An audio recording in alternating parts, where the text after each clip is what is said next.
Hello, this is Cat Alexander, and welcome back to my weekly whatever stream of World of Warcraft. Well, I'm going to do the second week of this, even though I've pretty much already farmed this place into nothingness already. But I just wanted to show off the second week, even though it's rather boring.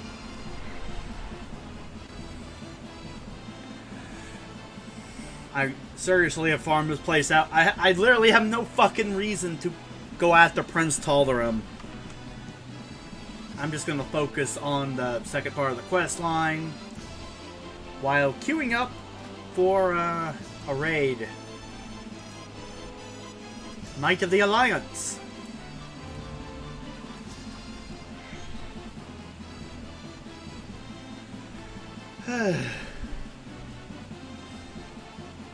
Well,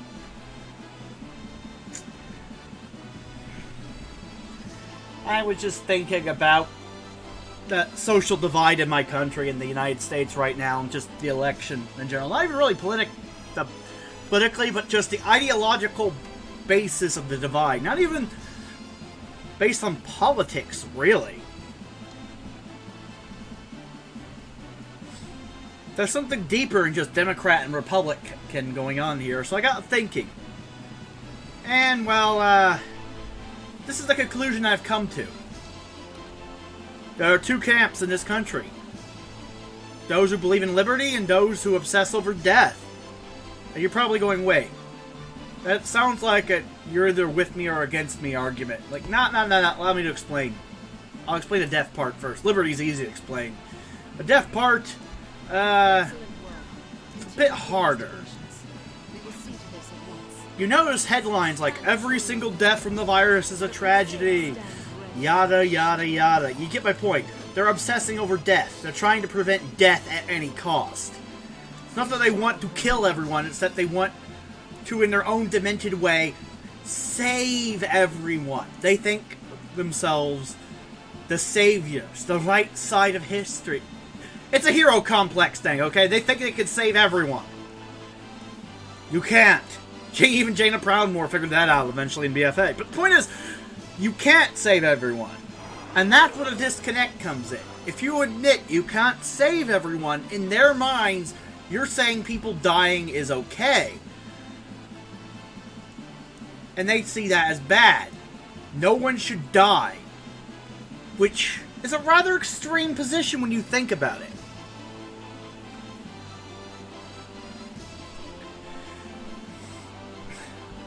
I mean, I know I'm using a video game as an example for this, because, well, there's no real-world example of something that is, by definition, unkillable, or thinks they're unkillable. This is a unique territory, so I'm going to use a video game plotline as an example of why I think death is good when in moderation, like everything else. Just like life. Okay, allow me to explain. In Xenosaga Episode 2, we find out the reason Albedo, Junior's twin brother, went insane is because, outside of Junior's powers, there was literally no other way for him to die. He could blow his own brains out. Does nothing. Jump into a device that destroys him at the subatomic level. Without Junior's special brand of that, does nothing. Albedo is literally more unkillable than Captain Jack Harkness. Theoretically, the reality bomb that in Season 4 of Doctor Who, that the Daleks were using to disintegrate the entire Doctor Who corner of the multiverse, if Albedo was hit by that, theoretically, Albedo would be the only life form to survive that. Floating in some empty void. That is how unkillable Albedo is outside of Junior's powers. Let that sink in. Imagine being that guy. But there's no Junior. There's no one to fixate on vengeance style in order to trick into killing you. There is no hope. You literally cannot fucking die ever! The one hope you have of dying died, like, let's say, years ago. There is no Junior. There is no remnant of his power. There's nothing. There is no hope. Imagine being that fucking soul-crushed. Imagine being forced to watch everyone you have ever loved just fade into nothingness, one after the other. No hope of release. That is the world these people want. They don't want to die ever. But there's a reason death exists. After a certain point, I mean, Ziggy said it perfectly in Xenosaga Episode 2. Without death, the body just becomes an eternal prison for the soul. There is no release. You're literally in perpetual hell. There is no... Every bad thing that has ever happened to you and will happen to you will keep happening. There is no escape from it. There is no hope. There is no one day the suffering will end. The suffering is eternal. There's nothing you can do except just give up and break and go insane and become a psychopath wanting to kill everyone Albedo style. Because what else can you do other than break, inevitably? No matter how strong your will is, no matter how tough you are, eternity will break you.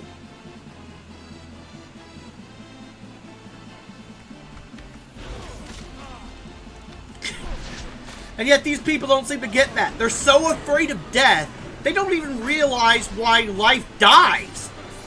They don't see death as valid. They don't see that it has a purpose.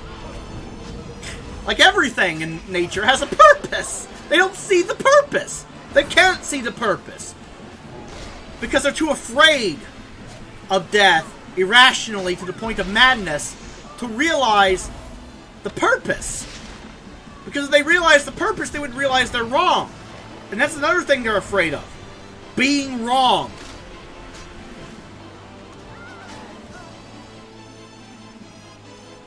And I died there. Lovely. I should have had my soul stone up, but I didn't because I was talking. Oh well. Fucking elites. But yeah.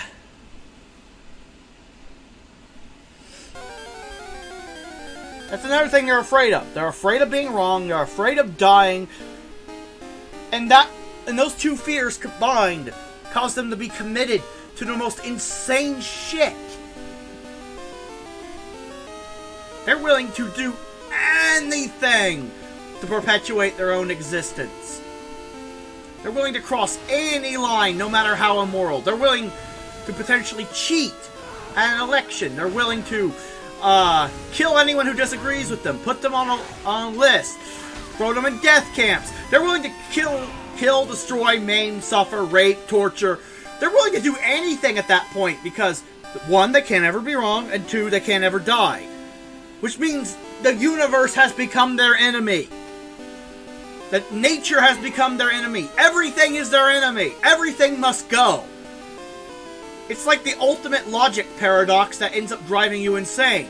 If your goal is to end death itself, and there's no clear-cut way to end death itself, but you're still afraid of death, and you're trying to prolong your existence as long as possible by any means necessary, no matter how disgusting or immoral your actions may be, then any action becomes justifiable. If any action is justifiable, then liberty goes out the window, happiness goes out the window, the life of everyone else other than you goes out the window, everything goes out the window, there's no line you will not cross, you will preemptive strike anyone, you will torture and kill anyone, and after a while, the fear and terror will break you so damn hard, you'll end up enjoying it. You'll end up becoming death itself in a weird way. You become so afraid of death that the only thing you know how to do is cause more of it.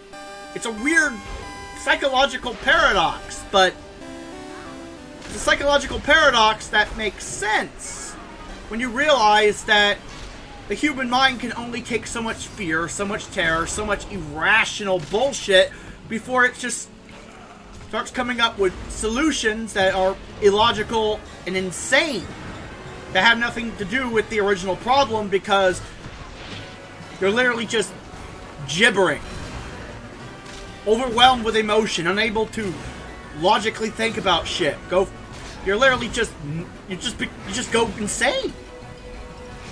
And that's what people have started to realize about some of the members of the radical left. Why they're insane. They just haven't put their finger on it yet, most of them. Most of them don't connect the two. They don't connect the... They just think it's propaganda to take away their freedoms. But no! They actually believe this. They actually think one death is too many. They actually think that they're on the right side of history. They actually think they're the heroes.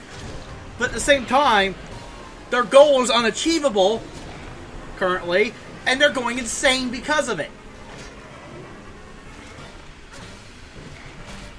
They keep desperately trying to find a solution that does not exist until they finally snap and just lash out at the world like a rabid dog that sees everything as a threat because their rational mind has collapsed in on itself from the sheer mental strain of trying to find a solution that does not exist rather than accepting the solution does not exist and that they're wrong, which they can never do.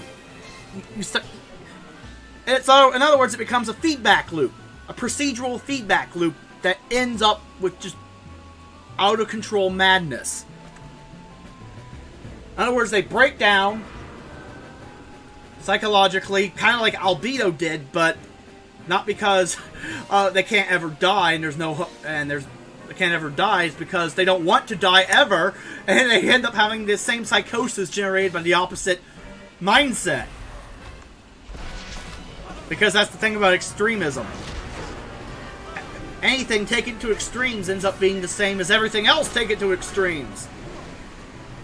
Death is the only truth. Everyone must die. Okay?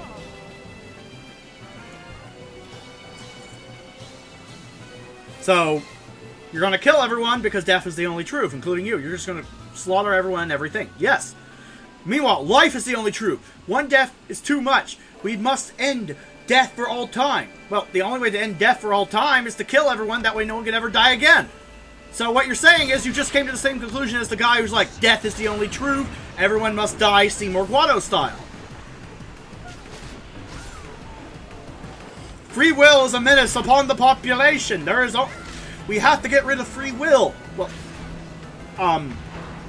there's only one way you can truly get rid of free will in the long term. Kill everyone.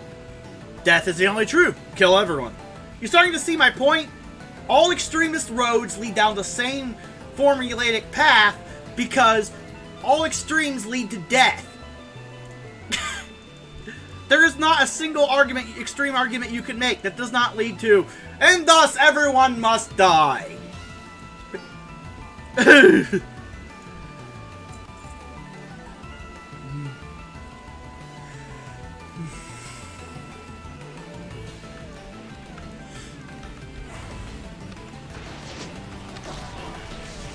It is literally, even if your goal is to end death itself, death is the only solution, paradoxically enough.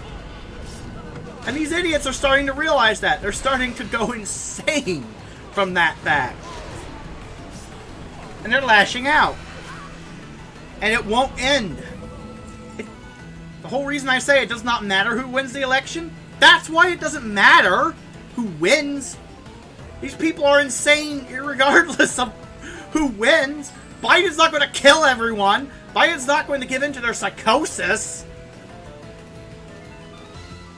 They're going to snap and lash out regardless. Because what they want, what they desire, can never ever be achieved. And they know it. And therefore they're breaking down. They're psychologically breaking down.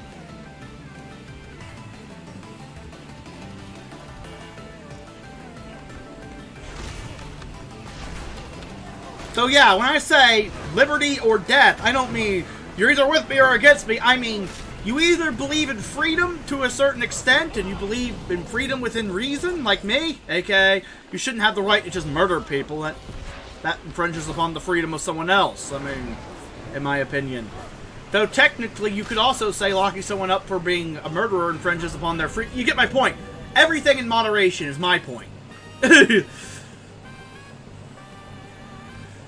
Freedom within reason is my stance. Whereas their stance is prevent death at any cost, even unleashing all death itself upon the world.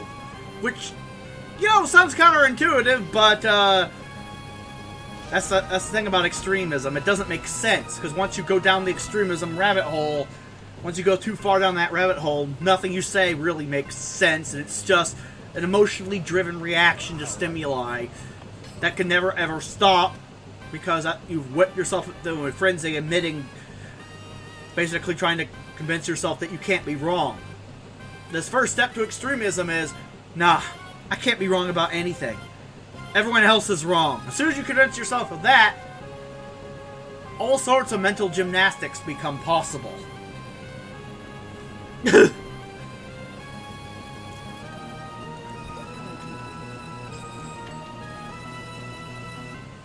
And that's what I've noticed in these individuals.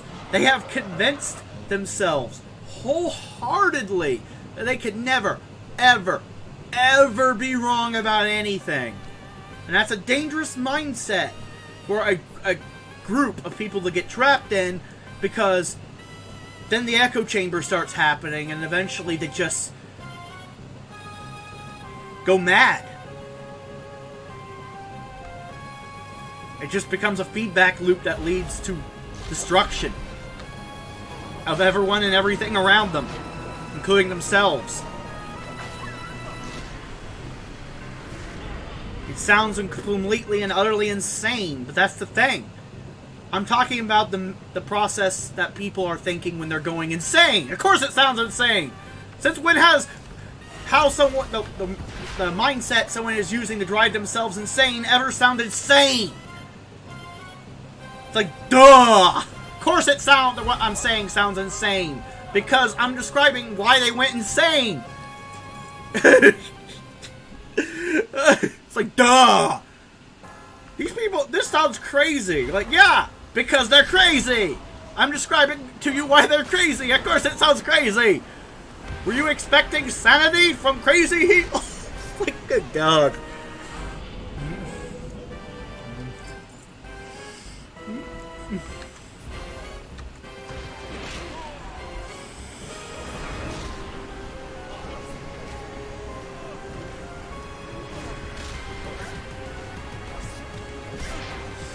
But yeah, that is pretty much the mindset.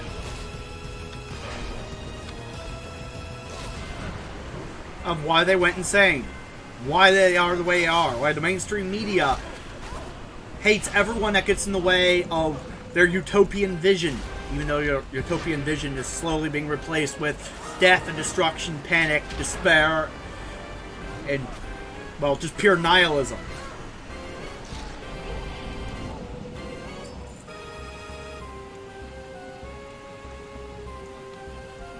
A Trump presidency would be less bad than a Biden one. Not because Trump and Biden can really do anything about this problem for the most part, but because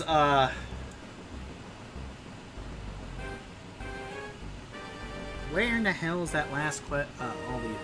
I need a collaborator's hood. I have all these quests on here and just trying to find that quest. But yeah, the reason it doesn't matter who wins, because they can't do anything about it. Biden is just delaying the inevitable, though. Trump doesn't agree with them, which is why they're driven mad with what some people on the internet call TDS, Trump Derangement Syndrome. AKA, they hate Trump so damn much that they're willing to support anything, no matter how irrational, which is a sign that they're on the verge of that downward spiral I just described. Because the more and more extreme they get, the more and more justifications they get for their actions in their mindset, the more and more extreme they'll be, because, I mean, after all, the natural instinct when the entire world turns against you is to destroy it. Out of fear. Because your support mechanism is gone, everything has been taken away from you, what else is left? Lightning realized that halfway through Final Fantasy XIII, why she and Hope and everyone was acting the way they did. And she managed to pull the group together in a more positive direction afterwards. She changed her course. She realized, wait a second. That's why... Yeah, you get my point. It's like Final Fantasy 13 is a perfect example of this. I mean, the whole world's against you. It becomes instinct to destroy it. But humans are more than instinct. They're more than just animals. And she realized that and realized that she could bring her group basically back to some semblance of emotional stability and sanity and focus on the good of the world rather than the bad. By the end of it, despite being hated by the entire world, they were just as heroic as any other Final Fantasy team because they realized what they were doing wrong. They realized the trap they were falling into. These people didn't realize the trap they were falling into and just continued a downward spiral. They became the monsters that Bartendolus wanted in his wet dreams. A group of lunatics that are willing to destroy everyone and everything out of spite, out of fear and spite and hatred and terror and emotion. Rabid dogs turning against their master on pure savage instinct.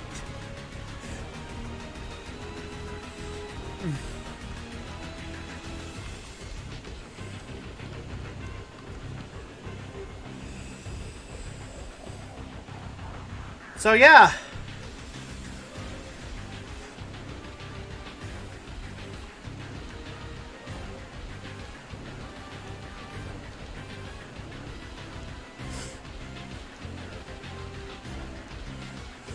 It's one of those cases where, and it's also the reason why the mainstream media is trying to gaslight everyone.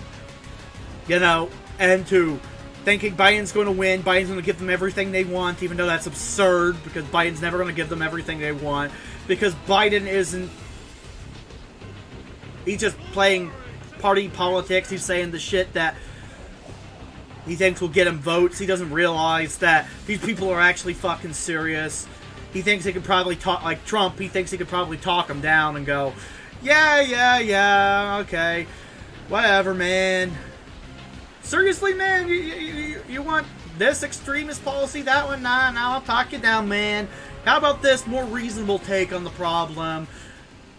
And then he's going to find out real quick, just like Trump did, that it's not that simple. You can't talk down crazy people. So if Biden wins, give it a year or two, tops. The media will be roasting him too.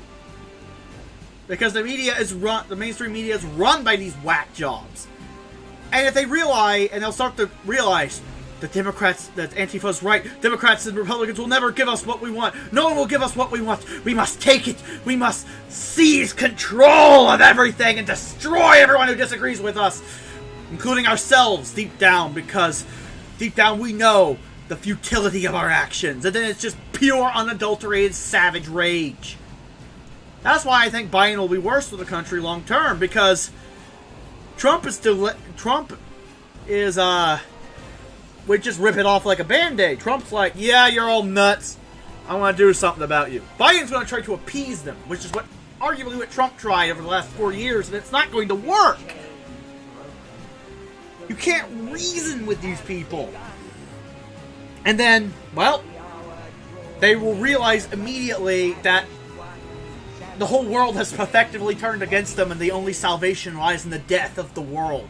And they'll basically just go full Final Fantasy villain. They're already like 70% Final Fantasy villain, but they'll go 100%. And then 110% if they can find a way to do it. Because there's one thing these egotistical idiots who think they can never be wrong love to do, is finding a way to prove the parodies of them wrong. And arguably Final Fantasy villains are a parody of these lunatics, so they'll try to find a way to one-up fucking Kefka. Somehow. They'll try.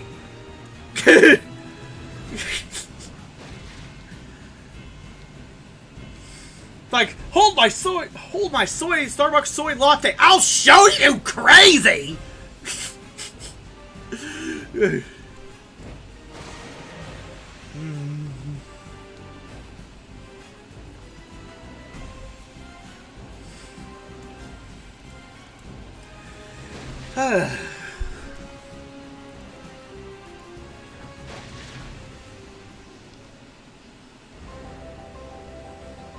So yeah. If you think Biden's going to swing everything back to normalcy, then you've been drinking the mainstream media Kool-Aid. And if anything, Biden's going to make things worse before they get better. But hey, maybe the crazy people on the radical left will finally become a bipartisan issue. As innocent people are having their heads torn off by a mob of savage lunatics. I was kind of hoping to avoid that, but I mean, hey, if that's what it takes to solve a problem, I know it makes me sound like a villain to say this, but it's the sad truth of life. You can't make an omelet without breaking a few eggs. The only way to convince people, yeah, these people are actually that nuts, is to have them rampage around murdering everyone in their path like savage, rabid dogs. Then I'll just be the asshole going, I told you so. I tried to tell you we could have avoided this, but you didn't believe me. I'm a conspiracy theorist. Well, you reap what you sow, and now your family members have been torn apart by lunatics. Have fun with that at that funeral. I don't feel sorry for you. I tried to warn your ass. I did my part. You fucked up. This is all on you. Don't call the thing you're putting your family members in as a grave. It's the future you chose, man. You wanted this. You didn't think there was enough evidence to act yet. Now there is. It's your dead family. Have fun with that.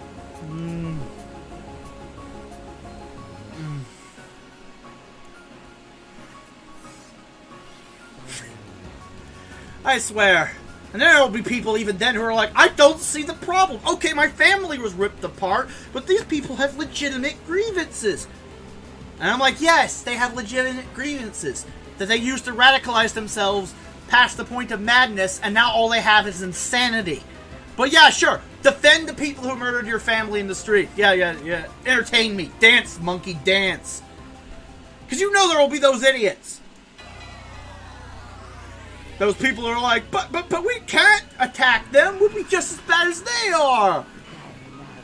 Just let Hitler have Poland. What's the worst that could possibly happen?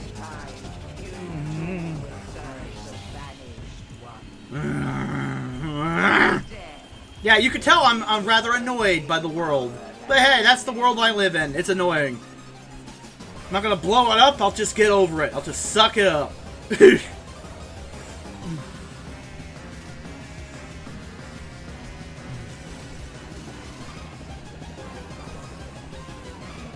I'll suck it up and whine at the same time, because last time I checked, I still have my First Amendment rights to whine. Just saying.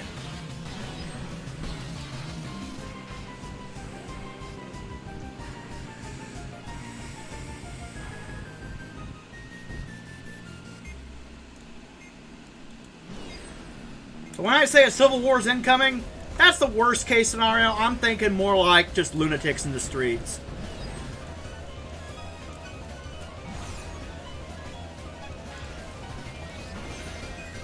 And I'm thinking the radical left. All those people who are like, actually, it's going to be the Proud Boys who are shooting everything up. I'm like, it'll be like a small group of really right-wing extremists, like the last 10 in the fucking country that haven't given up and just started living in the middle of nowhere, trying to make their own compound. The last 10 who haven't given up on the system at this point, because of how far left things have gone in some areas. Radically so, one could argue. And they'll just be taken out if Biden wins, like bang, bang, bang, bang. Well, I'm not going to do 10 bangs, but you get the idea. 10 bangs, gone, problem solved. Oh look, the last 10 members of the Ku Klux Klan that aren't dying of COVID in the nursing home. Bang, bang, bang, and bang. Okay, problem solved. Oh look, the last 10.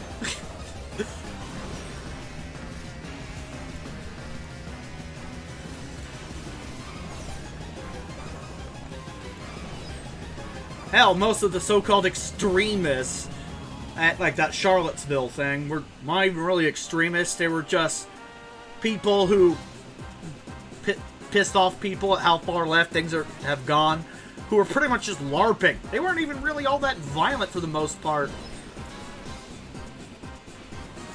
At least not until the other side showed up. And then, well, you know what happens when two opposing radical political forces appear in the same spatial location? It's like matter and antimatter. Boom. There is no discourse, there is just boom.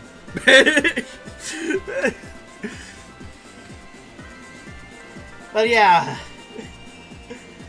that's my point. Everyone thinks, we gotta deprogram all the Trump supporters, they're gonna turn against us. And I'm like, if you just stop talking about trying to deprogram people, okay, brainwash them to your point of view because you won an election and stop acting like psychopaths, most people will be like, Democrat won, oh well.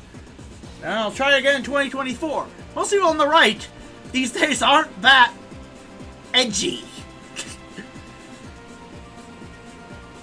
Because all the edgy people have already left civilization. For the most part. They have left the big cities years ago. They've left, well, even the small rural cities years ago. They've just left.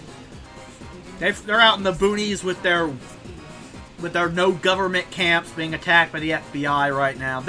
They're not in the streets supporting Trump. They've given up on the system. They're already at the point that the radical left is about to achieve. This is my point. They've already hit that point and have been mostly dealt with. They're not a threat. Why do you think the mainstream media had to go Marosha every 20 seconds about Trump? Because they can't say the radical right-wing supremacists who are everywhere. And by everywhere, we mean 10 of them hiding in the woods in the middle of eastern Oregon somewhere in their compound that probably didn't even vote for the guy. Yeah, they cheated the election somehow. Like, it wouldn't have been plausible whatsoever. You know? It's like, seriously. The radical right in this country has fallen to dust. Closest you got, as I said, old people in nursing homes like, well, back in my day, the N-word wasn't offensive. It was just what we called those fuckers. Like, yeah, whatever, great-great-grandpa. Take your medication. Don't strain yourself. You'll die of a heart attack.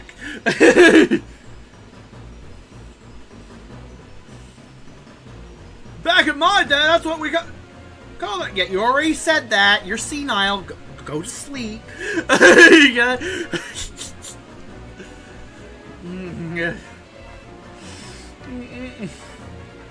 Like, no one cares.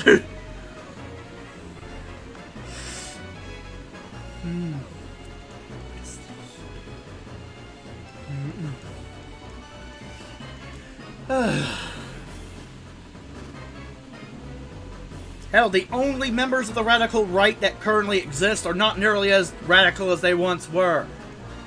Now, if you start putting people in camps, I mean, that's a good way to radicalize anyone. I mean, you want people to try and leave civilization again and try to plot against your government? The best way to do that is to treat them like enemy combatants for having an opinion that you disagree with. That is the best way to get that response. That's how you create those self-fulfilling prophecies. But as long as you don't act on that shit, and which the Democratic Party seems like they probably won't for the most part, because, believe it or not, the Democrats are like, they need a scapegoat for losing all those House and Senate seats. And, they found one. It's called the radical left. The thing that everyone was bitching about for 4 years that they denied is now a thing. And it's the reason they lost the election. How dare you say people on the Trump side need re-education fucking counts. Bad! Fuck you! Keep this up, we'll do a Jeremy Corbyn and throw you out of the party, you filthy commie. Yeah, they found their scapegoat.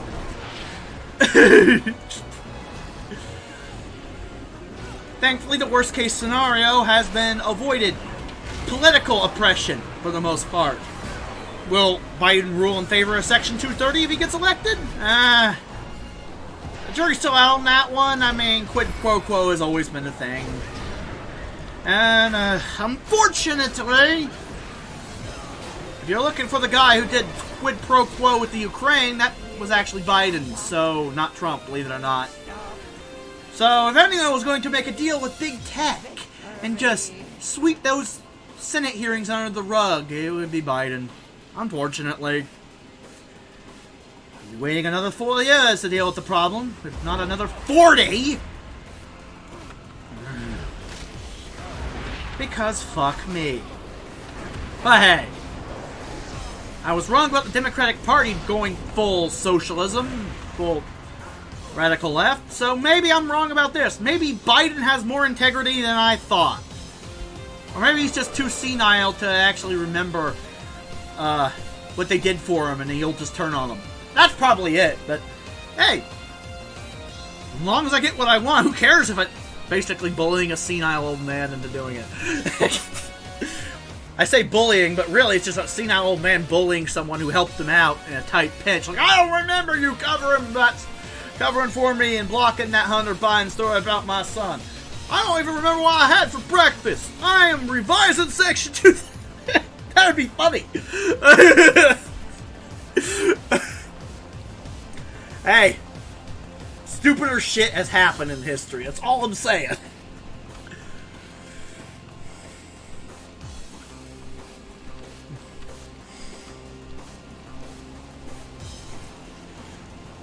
Wait, I have a son named Hunter Biden? You covered for me? Wait, I have a son? I'm sorry, I couldn't resist the obvious jokes. You have my attention.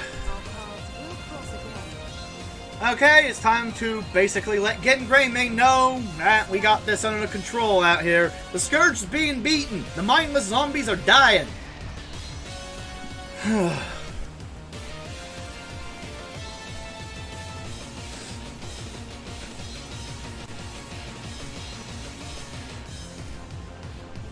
God damn. Eventually I'll get my raid.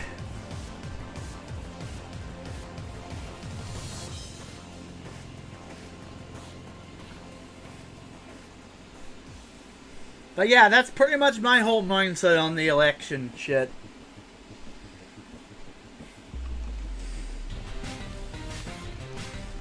The presidential election might not be nearly as vital as I thought, but it'll determine the tone of a certain group of lunatics.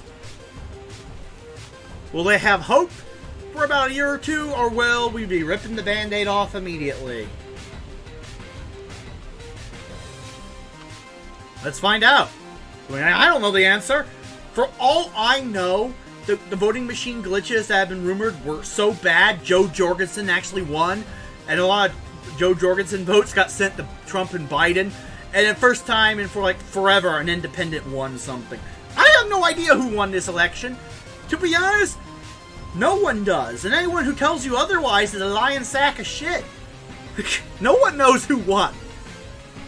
Like, there are Supreme Court justices probably going over the evidence right now, scratching their heads like, how do we rule, and will that change anything? What the fuck is going on? I'm confused. We have Schrodinger's president. It's like a Schrodinger's cat. Instead of being dead and alive at the same time, it's both elected and non-elected at the same time. We have Schrodinger's president syndrome in this country. We have no idea who's in charge. No idea who to brief. And I don't think we'll ever really know for certain. Even in 2024, we'll be scratching our heads like, is the guy in charge actually in charge? Or is there some new evidence that will come out that will prove that he shouldn't have been in charge these 4 years? At that point, it doesn't really matter, but you're just going to be like, who won? It'll be one of those history enigmas. Like, 100 years later, everyone will be asking, okay, class, we're here to learn about the 2020 election. And about who won. There are many theories, but no one really knows. Not even the people who did the election. Who really won this election? Write your essay giving me your theories.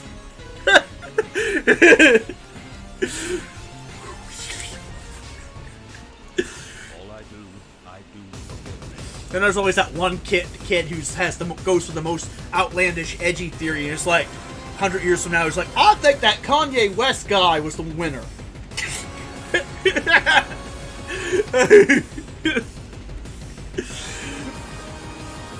That one kid that gets an F in the class because his reasoning is as poor as his pick of the winner. Okay. No sign of Angela or Jaina. They aren't being held in ice crack. It can only mean that the vanishing has taken Yep, they're in the realms of death. Nah, I won't be doing that. I'll be waiting for Shadowlands to launch on, I think it's Monday, right? I know it's the 23rd. Yeah, Monday. Monday at 4. I'll be doing another weekly whatever stream Monday. But as for tomorrow, I will be doing another Final Fantasy XII stream. Why? Because, well, as it turns out, some of the materials I wanted to farm are not easily farmed without a key item known as the Canopic Jar, which I have to forge. And it's forged out of 3 pieces that are rewards for hunts, like 3 loot pieces. I have 2 of them, which means I have a 3rd hunt to do. The Trickster Hunt, that Chocobo out in the Paramina Rift. So I will do that tomorrow. I'm killing the Trickster tomorrow.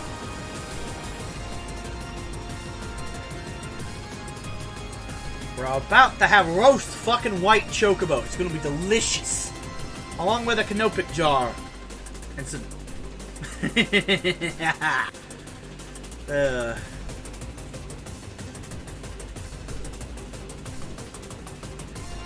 Fine. I suppose I will go to Zul'Gurub and farm that on this tune. Maybe I'll get the Raptor mount on stream.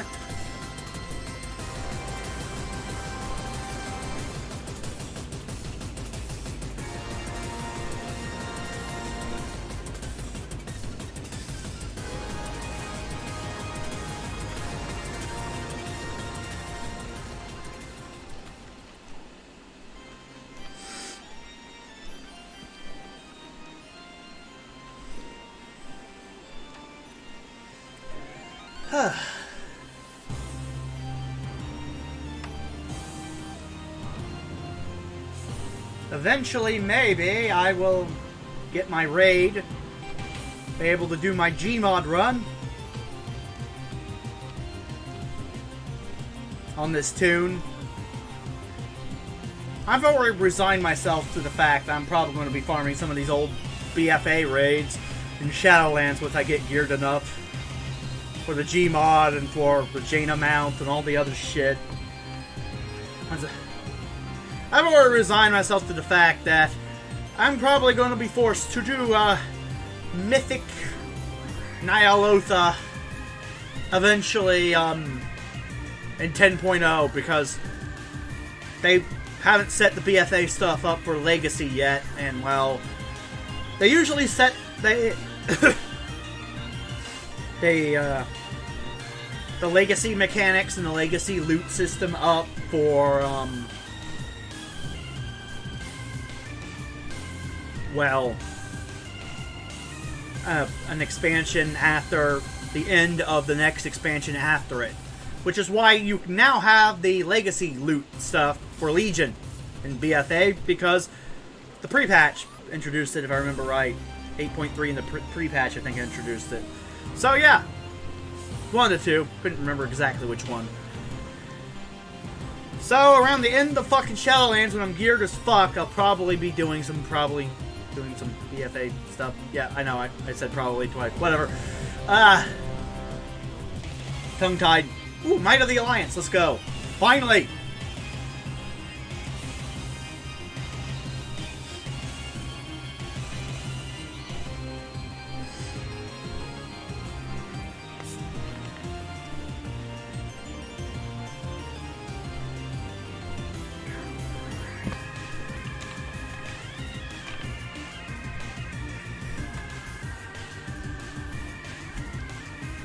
Am I getting in? Yes, I'm getting in, it seems. I say that, and then the Gmod will drop off the last boss.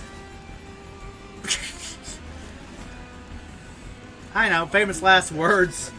But now that I said the Gmod might drop off the last boss because I said I'm not going to get it, that means I said I probably am going to get it, which means I won't get it. But now I'm saying I'm going to get it, I'm not going to get it, and whatever. So whatever it will be is the point.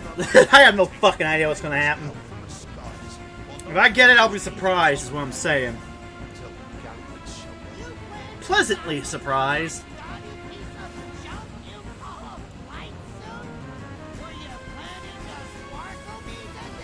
Yes, I want to sparkle you to death.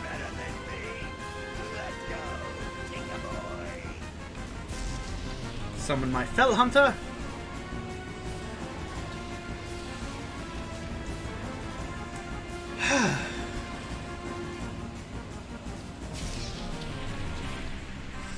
I have bad news for you, Gallywix.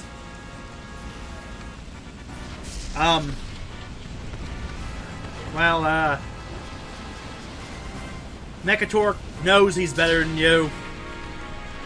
This is coming from a guy who likes Gallywix's character, but more than Mechatork's. But, yeah.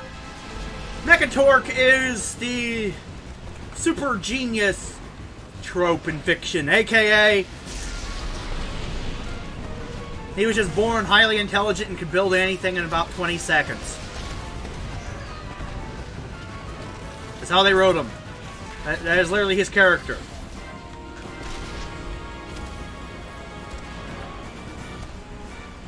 He's kind of like a technological Gary Stu. Like a subgenre of the Gary Stu. A technological Gary Stu. Didn't have to learn shit. He just knows how to build complex technology because he's a gnome and he can.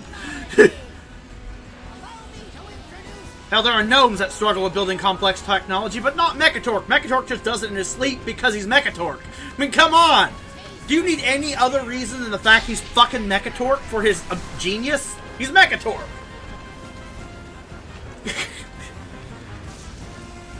And I also find it funny how everyone accuses Sylvanas of being a Mary Sue, the female equivalent of a Gary Stu, despite the fact that in order to be a Mary Sue or a Gary Stu, you have to be one. Immediately liked by everyone you meet. Sounds like Mechatork.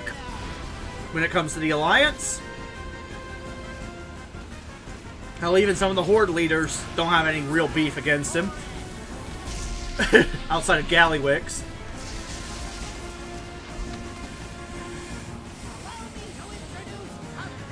And he has to basically be able to get out of situations with no explanation other than he can do it because he's insert character here and he's a badass that can do anything.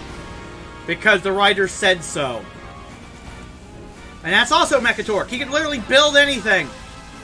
Why? Because he can. Why? Stop asking questions. Just play the fucking game. What, you want an actual character? Go play Final Fantasy. He's a gnome. He builds shit. It's what he does.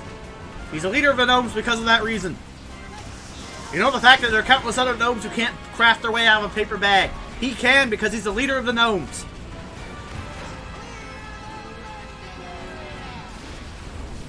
Why is he the leader of the gnomes? The writer said so.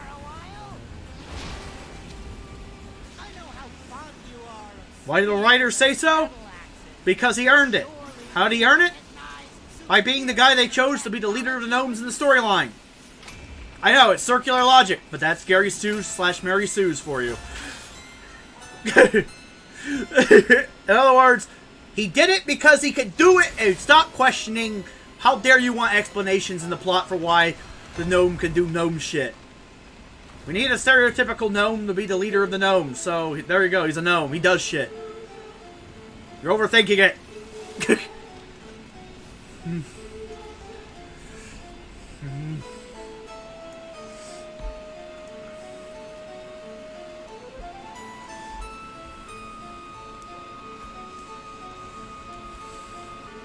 Meanwhile, Sylvanas earned every single scrap of power she got by wheeling, dealing, lying, cheating, killing, murdering. Probably why everyone hates her, but yeah. But my whole point is, the whole accusation of Sylvanas is a Mary Sue is just... Uh-huh. Okay. I can explain to you how she earned every single scrap of her power. I can also explain to you how many people actually like her in the game.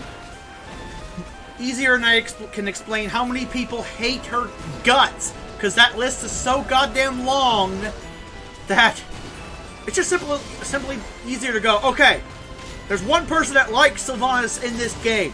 His name is the Thanos, everyone else hates her. Then to go, okay, here's all the people who hate Sylvanas Windrunner, and then just go down Santa's fucking list of nice people. And naughty people. And in-between people. And, well, pretty much the entire world population of fucking Azeroth. But yeah, okay. At this point. But yeah, sure. Mary Sue, everyone. People really need to learn literary terminology before they just start mouthing off opinions. I actually looked into it. I'm like, what exactly is a Mary Sue? Is Sylvanas fit in that category? I'm like, well liked by everyone she meets. No, everyone fucking hates her bitch ass. The only people who like her are the fans. Everyone in the game hates her. That doesn't fit. You can't say, well, the character has a fan base, therefore they're a Mary Sue or a Gary Stu, because then everyone is! Except for Sakura, because as Nextaku pointed out, there are no true Sakura fans. Yeah, I know. I just had to steal that joke from him, but you get the point! It's like, come on! That's stupid logic! People like her, therefore she didn't earn anything. And is a poorly written character. Like, no one likes her in the plot, and she earned everything she got. Yeah, but actual people like her. I'm like, this character I don't like has a fan base, therefore it's invalid. What? Like, no, that's not. No, that's not how that works.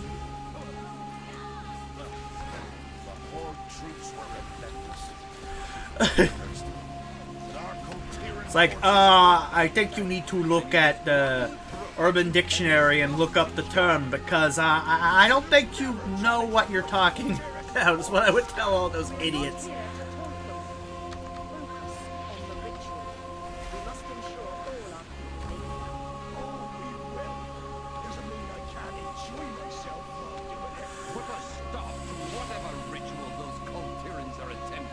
Also, I disagree with Pyromancer's take. I watched Pyromancer, and when he was going over why he thinks, one, Sylvanas isn't a Mary Sue, and two, why certain people in the fanbase hate her. And he was like, they hate her because she's female. And I'm like, no. They hate her because they're Night Elf fanboys. Every single argument for why Sylvanas is a bad character outside of the crappy Mary Sue argument is, she burnt the tree! I don't like her! And I'm like, so what you're saying is you're a Night Elf fanboy who's butthurt that the Horde got a win. Okay. As someone who would describe himself as a WoW bipartisan, who basically sees both the Alliance and the Horde as two groups of assholes battling for supremacy, I can tell you that does not make Sylvanas Windrunner a bad character. It just makes you a bad person for actually picking a side in a video game. I swear, tribalism is stupid. But, I mean, I get picking a side in politics, but you're picking a political side in a video game. That is, red versus blue to a whole new fucking level. Oh my god. All Horde characters are bad because they're Horde. What?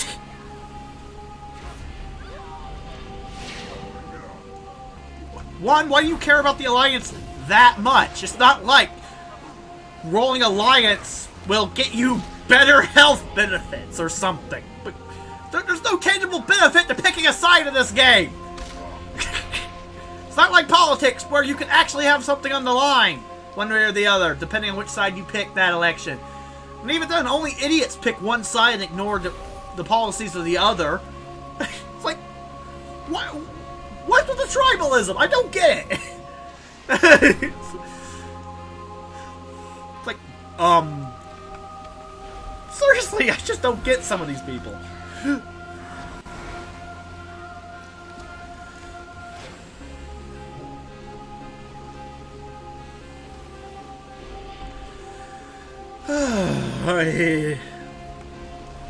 Even fictional politics has become polarized and a fucking headache these days. What can I say? I think humanity has just become a headache at this point. There are days I'm starting to go, you know, maybe Kefka's right. Maybe we should just stop caring about other people and just blow up other people for fun. No one cares about anyone else anyway. We might as well just all go on a genocidal rampage and get the bloodshed over with. You know, for the good of the alien races out in the cosmos that might be forced to put up with our shit once we start going out in space. The world will just be, the universe will just be better off without humanity, maybe.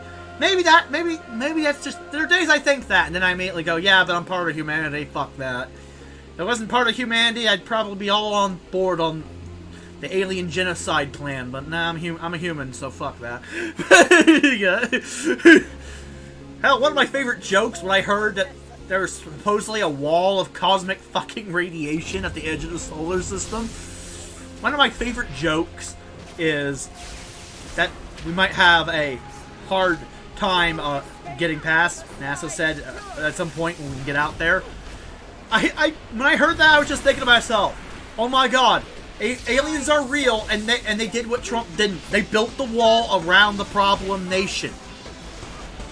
We can't bother their Galactic Federation anymore because they built the radiation wall to keep us out because we're that bad. That was my first thought. It's like, makes sense. If I were aliens out there with futuristic technology, I'd build a wall around this solar system too. Understood. I'm willing to bet dollars to donuts that's artificial and it's there for a reason.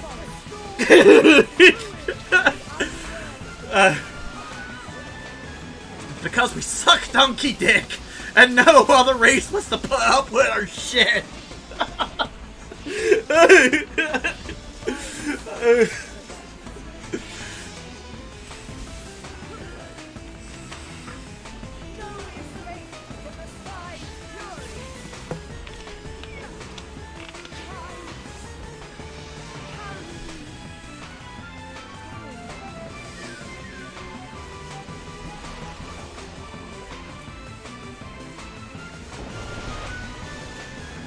And I died. Oh well. It happens.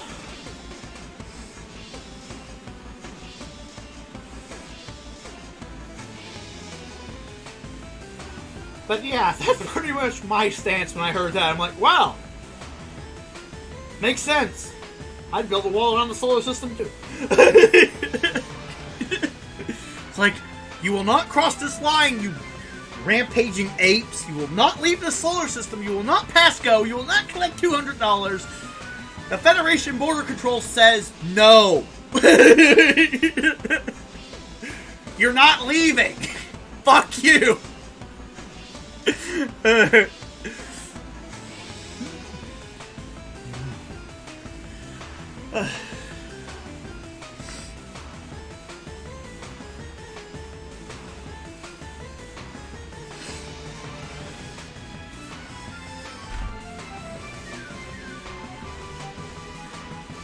In other words, what I'm saying is, everyone thinks, if we go out into the universe, our future will be, like Star Trek or Doctor Who, the great bountiful human empire, or we'll end up doing something along the lines of Warhammer 40k, and like we'll put a god emperor in charge, and we'll basically be like a galactic dictatorship. Meanwhile, I'm thinking, we go out in space, humanity's gonna be like humanity in Disgaea. We're gonna be a joke of the universe, and the demons and angels and other aliens are just gonna be like, ah, there goes the fucking neighborhood. Oh great, they left her! Fuck! I'm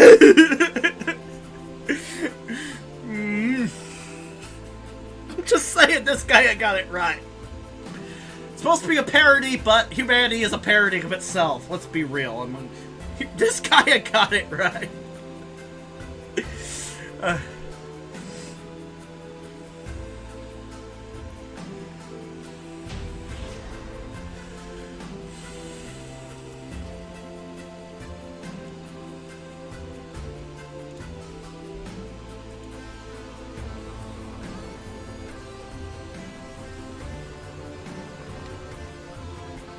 That's when the troll princess returned. Blood in her eyes.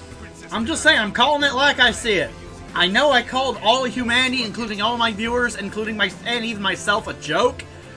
But I mean, it's better to be a joke than to be something soul-crushingly bad that people stop laughing. I'm just saying, I'd rather be a joke than a soul-crushing disappointment.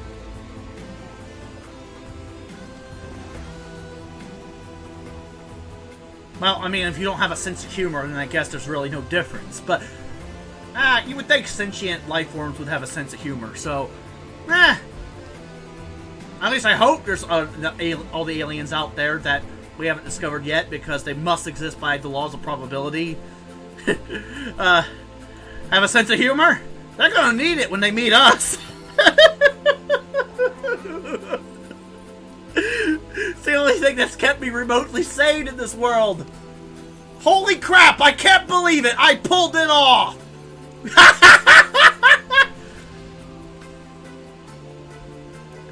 There are people in the raid going, how in the flaming fuck did that warlock do that? I don't know either. At least it proves I'm not hacking, because if I was hacking, I'd be like, turn on the hack. Easy peasy. But no, I'm just as confused as everyone else. Lord Hagrid was as gallant as they come. She offered the Horde every chance to turn back. All hands on deck! Time to make the Doctor of the Sea pay for trespassing in our water. Consider this your only warning.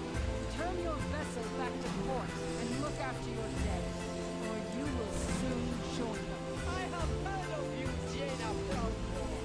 The little girl who betrayed her father and lost her brother to war. Failure is your family legacy. If you know so much about your cat, then you would have been wise to run while you still had the chance. You will pay for your crimes. All hands, and to the Alliance!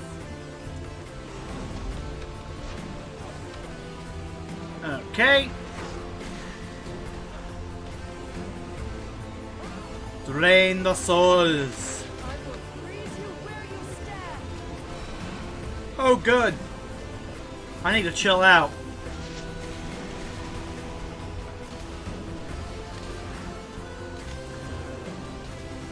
Good pivot on the starboard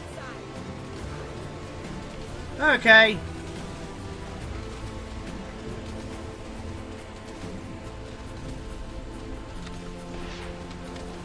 Stable affliction.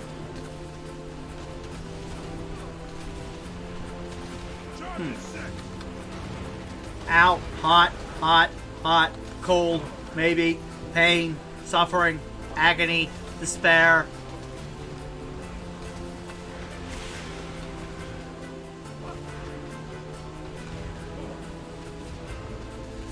Okay, out. I got rooted.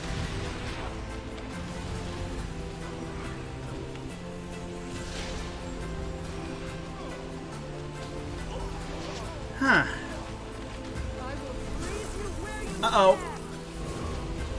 Hot, hot, hot, hot, hot, hot, hot, hot. Cold. I will freeze you where you stand. Seriously? Guys! Stop standing in the ice. Technically not fire in this case, but yeah, stop standing in the ice. Good zero colors, off our both sides. I swear, it's like they've never fought Shiva before. I mean, Jaina. Sorry, I get them confused all the time. They have the same attack pattern. AKA, they're female and they just spam ice like a motherfucker. I mean, she's a mage, but I mean, come on. Don't you have any other spells other than ice? Fire? Arcane? Hell, maybe mix it up and learn from Thrall and learn a little shamanism and use lightning bolt? Anything but, you know, just ripping off Shiva's entire attack pattern. I'm just saying. Be original. Get good.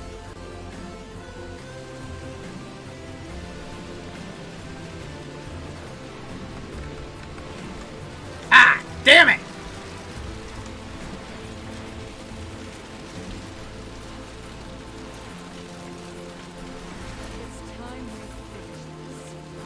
Come on, get me out of the ice block! Oh, I'm out of the ice block. Okay. Good. That's what I like to see. I'm out of ice block. Oh! Ah, yeah, I forgot. She does actually have an arcane spell. Never mind. I will freeze you where you stand. I forgot. She has the ghost ship thing. You can do an arcane cannon barrage. Okay. Never mind. You have redeemed yourself. For a second there, I was worried you were a one-element pony.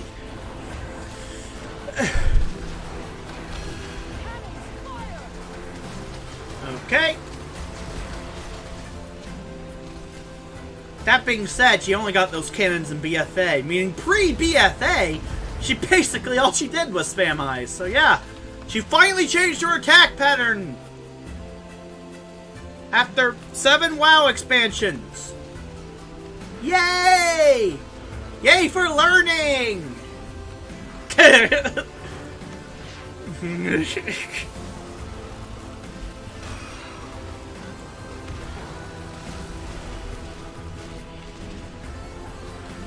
Okay. I will freeze you where you stand. Someone pop motherfucker. Oh, good. They lusted. I'm about to say, someone pop hero already!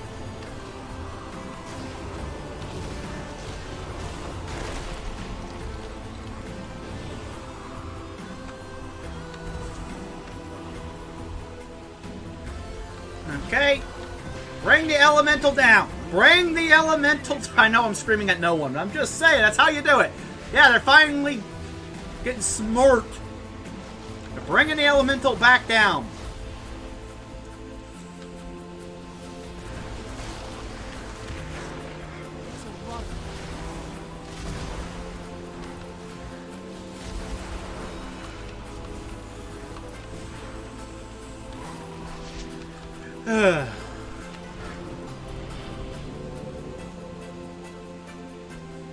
Stop hitting her, you're wasting DPS. She popped ice block. Now hit her.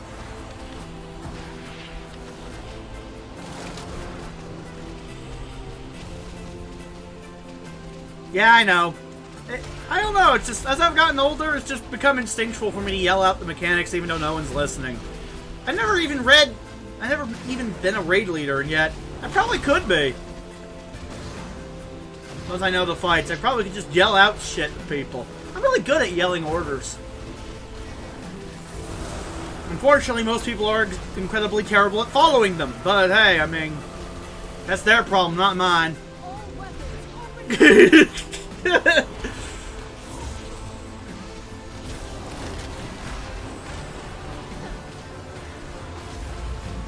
It's therapeutic to yell at the screen even though it does nothing. Like this. It's like that one joke I heard from Bill Engvall about he was teaching his daughter to drive and he's just stamping on the imaginary brake. Like, stop! Stop! Stop! Like, even though it's not doing anything, it's a coping mechanism. Like, stop! Stop!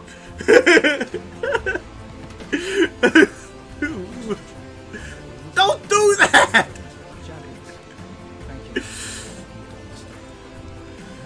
And no Gmod. Expected.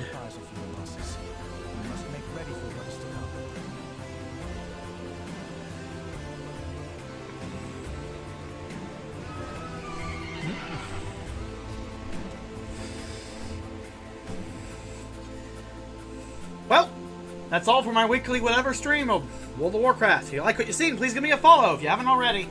And well, hopefully I'll see you tomorrow for more of my Final Fantasy XII LP. As I said, I'm going after Trickster, so I can actually do my grinding like I planned on doing. So hopefully I'll see you then. In any case, this has been Cat and Alexander. See you later. Bye-bye. Before you go, it's time for me to find a raid target on Twitch.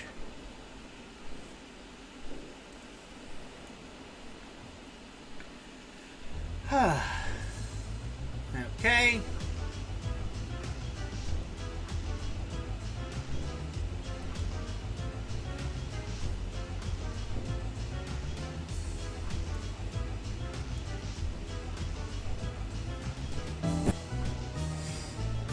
And I'll just raid Nintendo Capri Sun. Fuck it.